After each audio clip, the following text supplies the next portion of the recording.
আল্লামা জুনায়েদ বাবুনগরী রহমাতুল্লাহি আলাই একজন আপোষহীন নেতা ছিলেন। প্রয়োজনে সুতার টুপি লামাইয়া লোহার টুপি পড়তে হবে। আল্লামা জুনায়েদ বাবুনগরী রহমাতুল্লাহি আলাইহের এক খাদেম, তিনি তার সব কিছু দেখাশোনা করত। তিনি বৃদ্ধ বয়সে ওষুধটা পর্যন্ত খাইতে পারতেন না, তার ওষুধগুলো তিনি খাওয়া দিত।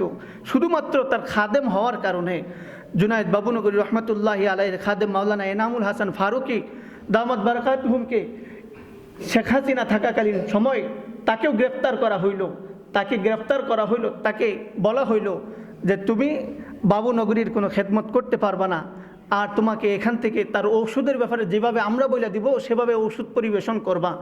ডাক্তার যেভাবে ওষুধ আগে থেকে পরিবেশন করতে বলছে এভাবে করতে পারবা না। আমরা তো তখন হাটাজারি মাদ্রাসায় পড়ি, তখন হাটাজারিতেই আমরা থাকি। এই সময় বাবুনগরীর খাদেম এগুলোকে অস্বীকৃতি জানাইছিল। পরবর্তীতে ফলাফল কি হইল? এনামুল হাসান ফারুকীকে গ্রেফতার করা হইল, তাকে মিথ্যা মামলায় রিমান্ড পর্যন্ত দেওয়া হইল। এর ফলাফল হিসাবে এখন সে এমন অসুস্থতায় ভুগছে যে ক্যান্সার আক্রান্ত হইয়া মৃত্যু শয্যায় সে এখন। আমরা তার জন্য দোয়া করব, আল্লাহ তাআলা যেন এই সমস্ত মুসলিম আলেমদেরকে এবং দেশের জন্য যারা নিরবিচ্ছিন্নভাবে শুধুমাত্র দেশ রক্ষার্থে ইসলাম এবং মানবতার কল্যাণে যারা কাজ করতে গিয়া নানান সময় মজলুমের শিকার হন, জালিম কর্তৃক মজলুম হন, আল্লাহ পাক সমস্ত মজলুমদেরকে যারা ইন্তেকাল করছেন আল্লাহ তাদেরকে শাহাদাতের মর্যাদা দান করুক। যারা অসুস্থ আছে আল্লাহ তাআলা তাদেরকে খুব দ্রুত সুস্থতা দান করুক। সবাই বলি আমিন। ওয়া আখিরি দাওয়ানা আলহামদুলিল্লাহি রাব্বিল আলামিন।